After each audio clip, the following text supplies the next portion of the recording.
نحمدہ و نصلی علی رسول الکریم اما بعد فاعوذ باللہ من الشیطان الرجیم بسم اللہ الرحمن الرحیم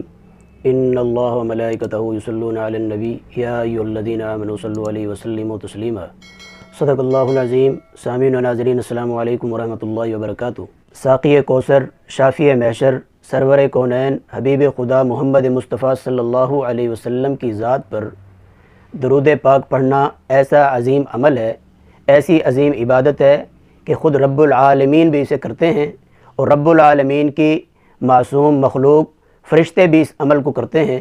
اور قیامت تک ایمان والوں کو بھی اس عمل کا حکم دیا گیا ہے کہ حضور صلی اللہ علیہ وسلم کی ذات پر کثرت سے درود پاک پڑھا جائے۔ حضرت ابن مسعود رضی اللہ عنہ سے نقل کیا گیا ہے، جو شخص اپنے رب سے کسی چیز کو مانگنے کا ارادہ کرتا ہے تو اولاً ابتدا میں اللہ تبارک و تعالیٰ کی حمد و ثنا بیان کی جائے۔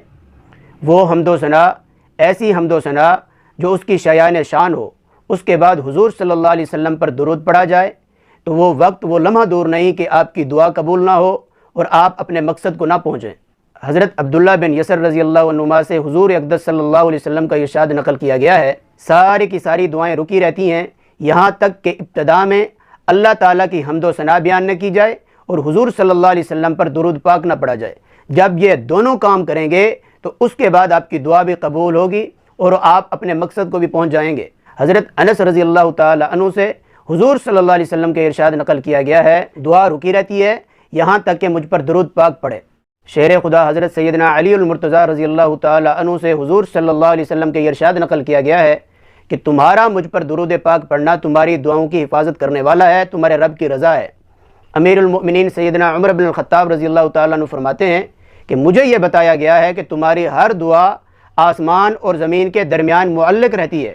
دعا اوپر نہیں چڑھتی یہاں تک کہ حضور صلی اللہ علیہ وسلم پر درود پاک پڑھے۔ ابن عطا رحمہ اللہ کہتے ہیں کہ دعا کے کچھ ارکان ہوتے ہیں اور کچھ پر ہوتے ہیں، کچھ اوقات ہوتے ہیں، کچھ اسباب ہوتے ہیں۔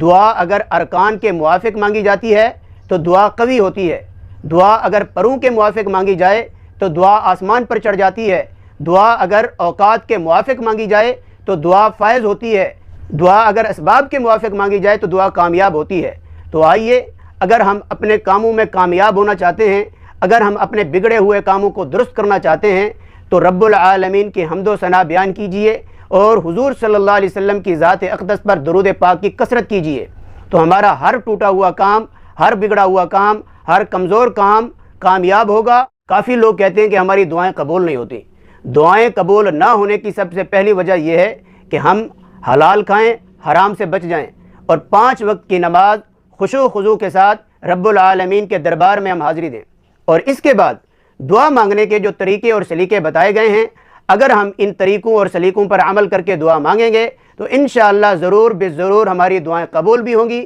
ہماری زندگی پرسکون بھی ہوگی، ہماری زندگی فرحت والی بھی ہوگی، ہماری زندگی چین والی بھی ہوگی، تو ہماری زندگی پرسکون بن جائے گی۔ اللہ تبارک و تعالی ہمیں کثرت کے ساتھ حضور اقدس صلی اللہ علیہ وسلم کی ذات پر درود پاک پڑھنے کی توفیق عطا فرمائے۔ والسلام۔